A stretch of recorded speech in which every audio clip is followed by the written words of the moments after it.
Craigslist has adverts for almost everything: jobs, houses, products, services, not all of which are harmless or even legal. In this video, we'll take a look at some of the most terrifying ads that have appeared on the site. Let's investigate. If you enjoy internet mysteries and generally disturbing content, feel free to subscribe and turn on notifications for more content like this. You can also become a channel member for perks like uncut videos and early access, or check out my PayPal, or click the thanks under this video, if you'd like to leave me a tip. Thanks to anyone who considers this.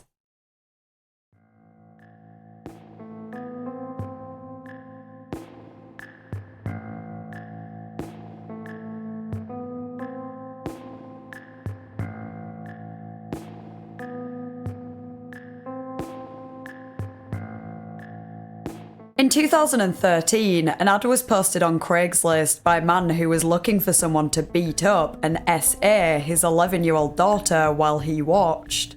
Some articles initially stated that the child was a relative of the man, and some reported that it was a boy. However, these articles were later deleted, and more recent ones clarify that it was a girl and she was his daughter.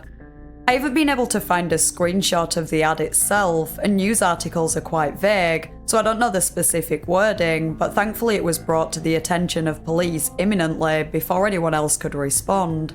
Officers posed as a woman who was interested in taking the man up on his offer, and he quickly arranged to meet her at a restaurant in Missouri.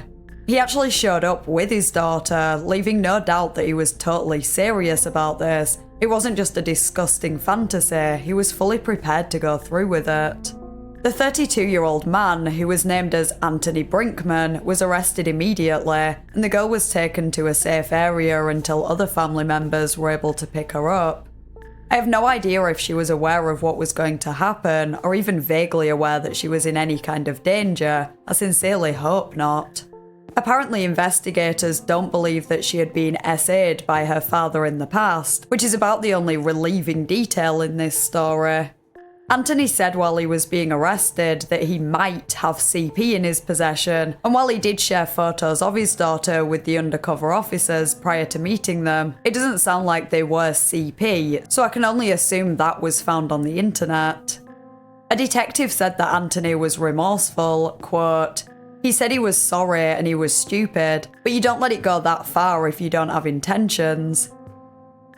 Imagine trying to arrange the SA and physical assault of your 11-year-old daughter and then saying you were stupid, as if you got caught selling weed or something. That's not stupid, it's straight up evil. He was charged and jailed on a $100,000 cash-only bond. I wasn't able to find any more recent updates, so while I'd assume he was prosecuted, I have no idea what sentence he was given. I did come across his Twitter account that was started in August 2009, 4 years prior to the incident, and the profile photo is of him and a young girl who I assume is his daughter. He only ever posted one tweet, in December 2009, that was simply a link that is now defunct and hasn't been archived. The next story comes from an Ask Reddit thread about Craigslist meetups that went terribly wrong. It read, "It was a few weeks before my junior year of college, so this was 2010. I wanted to sell an old couch from my previous house because we were getting 2 new roommates and they already had couches. I posted the ad and 15 minutes later I got an email. The guy said he would pay $75 for the couch. I had listed it at $100, but would bring some Xbox games to trade to make up the difference. Okay, nice. So he pulls up in a truck with 2 women in the bed.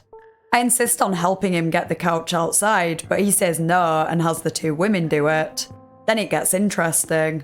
He says he only has $50, but if I took the money, he would give me one of the girls for 20 minutes. Keep in mind, he told me this as the couch is sitting in his truck. I didn't know what to say. I took the $50 and said to just leave. He was insulted for some reason and threatened to come back and beat my ass and rob me blind. We moved to our new house the next day with our new roommates. Fast forward a month, I read in my school's newspaper and on the front page was a picture of my old street with the headline, "Man arrested intimidating students at a party with a crowbar." My old residence.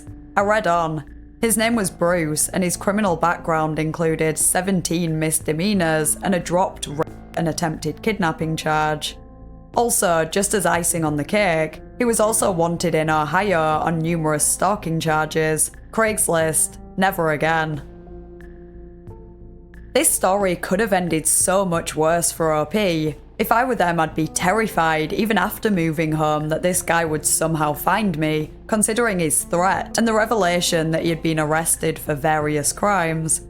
I wonder if the women who were with him were accompanying him by choice, or he'd threatened them too, or somehow coerced them in another way. Either way, it sounds like a trap, and I bet if OP had taken him up on his offer to spend 20 minutes with one of the girls, the man probably had a plan to harm him in some way. In October 2007, 19-year-old Michael John Anderson pretended to be a woman when he posted on Craigslist advertising a babysitter job vacancy, though there was no baby, and it was a trap to lure in an unsuspecting victim. Catherine Olson, who was 24 years old and had previously been successful in gaining employment through Craigslist, spoke with Michael over the phone before going to his house to inquire about the ad. It's not entirely clear exactly what happened when she arrived there. It sounds like Michael tried to proposition her, and when she attempted to leave, he pulled out his father's gun and shot her in the back. Catherine's body was found the next day in the boot of her car, which had been abandoned around 5 blocks away from Michael's home. Her handbag was found in a bin nearby, with a bag containing blood-stained towels. Michael was arrested a few days later and charged with her murder. He claimed that he hadn't even used Craigslist for months, though phone records confirmed contact between him and Catherine, and a neighbour had seen her car parked outside his house for over 2 hours on the day of her death. At the trial, his defense attorney argued that the murder was not premeditated and that Michael initially didn't know why he lured Catherine to his home. He implied that Michael panicked once she got there because he had no experience with women, and because he played a lot of video games, his instant reaction was to pull a gun on her when she tried to leave. If that defense isn't dumb enough already, it gets worse. He claimed that Michael tripped or flinched and accidentally shot her. He played on Michael's lack of social skills, calling him a bizarre kid and saying he lived in an unreal world. I don't even understand how this is a defense. Even if he didn't plan to murder her in the first place, which seems unlikely, if it's that easy for him to just end up killing someone, he's a danger to society regardless and needs to be in prison. Thankfully, the jury saw through this ridiculous argument, and he was convicted and sentenced to life in prison without the possibility of parole. He was also ordered to pay $6,500 from his prison wages to cover Catherine's funeral expenses. Michael had declined to comment throughout the trial, and his attorney stated that he deeply regretted his actions, though the judge believed he showed no remorse for what he had done. His attorney claimed that the case was hindered partly due to the fact that they weren't allowed to mention Michael's autism as part of the defense, because the judge ruled that there was insufficient evidence that the disorder, which Michael reportedly had a mild form of, played any part in his decision to murder Catherine. According to news articles at the time, this was the first murder definitively tied to Craigslist in the 12 years it had existed at that point, but it certainly wouldn't be the last. There have actually been a few killers that have used Craigslist to lure in their victims. Let it be a lesson to you if you're thinking of responding to an ad. If you're planning to go to someone's house to pick up an item or apply for a job, it's a good idea to send the ad, or at least the address, to a friend or family member, and it never hurts to share your live location.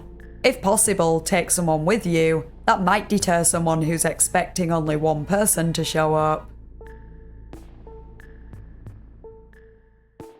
This next ad is nowhere near on the level of the first and last one we covered, but it's still pretty creepy and there are a number of red flags. It read, Coachella VIP Weekend 1 Pass, free for the right person. Okay, here's the deal. I have a VIP pass for Weekend 2. I'm willing to give it away for free to the right person. I'm looking for a travel companion that can enjoy the festival with me and just have a good time. I left my job as supervising manager at Soup Plantation and subsequently divorced my wife of 11 years. I cashed out my 401k and decided that moving forward, my life is all about having fun. No more team meetings, no more employee evaluations, no more balance sheets, no more darn conference calls at 7 AM. Just fun. I have a room at the Tropics Motel in India Thursday through Monday. If you believe you can meet the below criteria, please shoot me an email and describe why you think you make the best fit. I appreciate your time and look forward to finding the right one. 1. Must be female between the ages of 19 and 25. 2. Must be comfortable travelling in a recreational vehicle, vintage Shasta Chinook 3100, pick attached. 3. Must have fashionable sense of style in the vein of typical Coachella goer, i.e. cute Indian headband, small ripped jean shorts, lots of colourful bracelets, etc. 4. Preferably have a playlist of various Coachella artists on phone we can listen to on ride over. 5. Must keep hands and feet moisturised at all times. 6. Must be open-minded and opportunistic. 7. Must be okay with periodic hand-holding, perhaps during certain sensual songs and while walking into the festival initially. 8. Fingernails and toenails must be nicely painted and harmonious with general colour scheme of outfit. 9. I'll provide snacks such as beef jerky and peanut butter sandwiches, but if you have additional snacks and/or drinks, big bonus. 10. Being social is fine, but no excessive fraternising with other male festival goers, and most definitely no public affection with other festival goers. Violation of this rule results in immediate removal of Tropic motel room privileges and maybe even return ride. 11. Periodic moments of extended eye contact. 12. Allow me to brush your hair once per day, not mandatory but encouraged. 13. Must not be into drugs, pot okay. 14. Must take a minimum of 4 photos of us together and post them to your Instagram account. 15. Any personal grooming such as toenail clipping, eyebrow plucking or lipstick application must be done in my presence. 16. At least once during festival, you must allow me to carry you on my shoulders so you can see the stage better. Perfect time for Instagram photo. 17. At least twice during the festival, you must tell me in a playful manner that I am naughty. 18. At some point in time during the festival, you must tell me that you didn't know how this would go, but that you're actually having a really good time. 19. At least once during our stay, after your shower, you must use the steam to write a cute message on the bathroom mirror for me to find later when I shower. 20. Must be ready to party and have fun.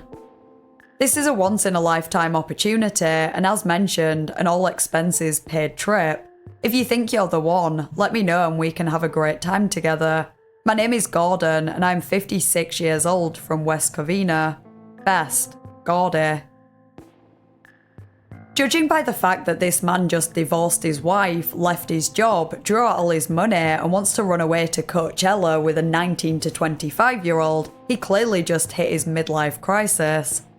As I said, compared to murder and arranging the SA of your 11-year-old daughter, this ad is nothing. But I do get bad vibes from this guy, and I can't say I'd feel safe accompanying him to Coachella and staying in a hotel room with him, or anywhere for that matter.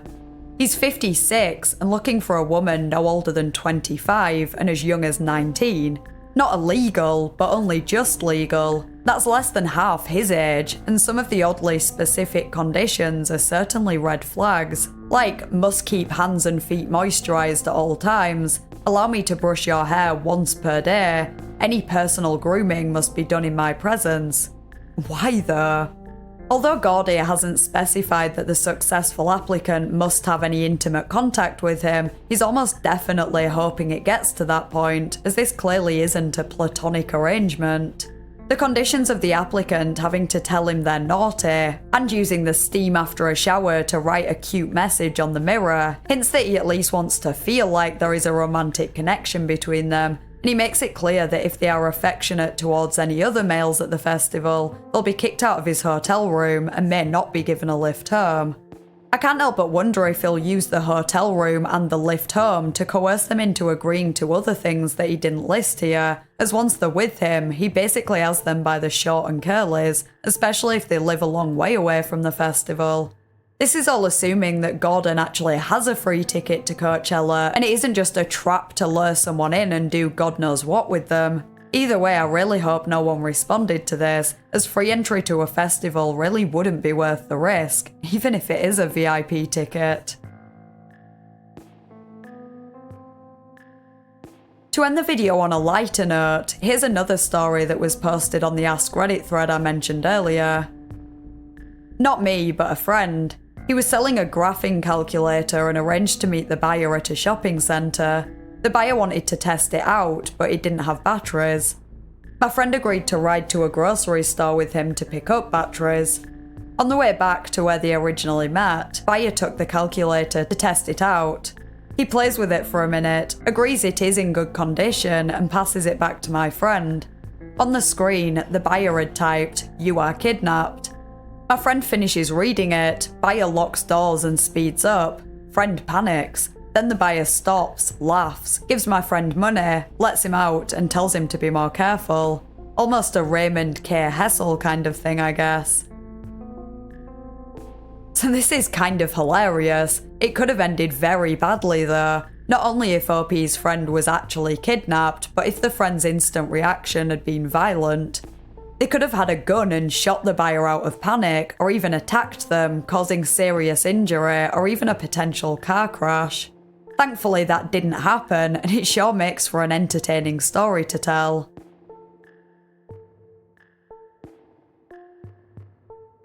I'd be interested to hear your thoughts in the comments, plus any creepy ads you've found or even encounters you've had related to Craigslist.